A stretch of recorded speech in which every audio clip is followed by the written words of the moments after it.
Hey kids on the ridge, happy Wednesday. Wow, what a great sunny Wednesday that we're having today. I'm excited to learn about one of the best stories in the whole Bible, Daniel. And he would pray to God 3 times every single day. Can you imagine? Once in the morning, once at lunch, and then once at night. I hope that we can all talk to God at least 3 times a day. I know that I try to talk to him all throughout my day. But you see, Daniel, nothing could turn him away from God, not even a law by the king saying no one is allowed to pray to anyone but the king. Daniel still prayed to God. And you know what? There was a consequence for that, but God was with him. We're going to find out what happens right now. Stories of the Bible. Daniel in the Lion's Den. This is Daniel. Oh, hey! Who was a Jewish man who was taken to Babylon when he was very young. Yeah. Daniel loved God and followed God's rules. He talked to God 3 times a day and asked God for help often. Daniel served in the Babylonian king's court for many years Yeah, I know him. and under many kings. Hey, Daniel. Daniel always proved himself to be more capable than all the other court officials. I hear you. Thanks. Well, anytime.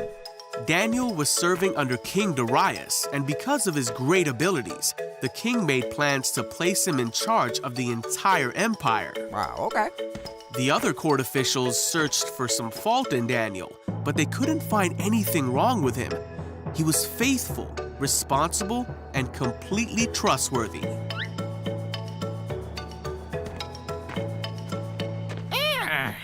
Wait. The court officials realized the only way to get at Daniel would be to challenge his faith.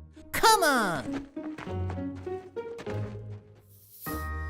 So they went to King Darius Excuse me, Your Majesty. and advised him to make a law that for the next 30 days, any person who prays to anyone except King Darius will be thrown into the lion's den. I like it. King Darius signed this law, and once a Babylonian king signed a law, it could not be overruled. When Daniel learned of this law, he went home and knelt down, as he always did, to pray in his room with the windows open towards Jerusalem. He prayed 3 times a day, just as he always had done, giving thanks to God and asking for his help. The officials went to Daniel's house and found him praying. Gotcha.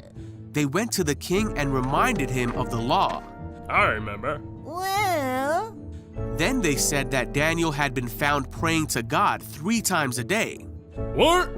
When the king heard this, he was very upset, Get over here. and he spent the whole day trying to think of a way to save Daniel. wait, what? By that evening, the court officials came back to the king and reminded him that no law signed by the Babylonian king could be overruled. So at last, the king gave orders for Daniel to be thrown into the lion's den. The king said to him, "May your God, who you serve faithfully, rescue you."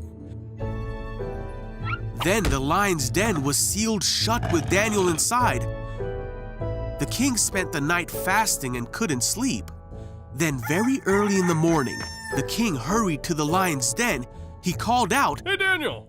"Was your God able to rescue you from the lions?" And Daniel answered, "Long live the king! My God sent his angel to shut the lions' mouths so that they would not hurt me, for I have been found innocent in his sight." The king was overjoyed and ordered that Daniel be taken out of the lion's den. Then the king ordered the men who had schemed against Daniel to be thrown into the lion's den as punishment. Daniel was safe. There was not a scratch on him, for he trusted in God.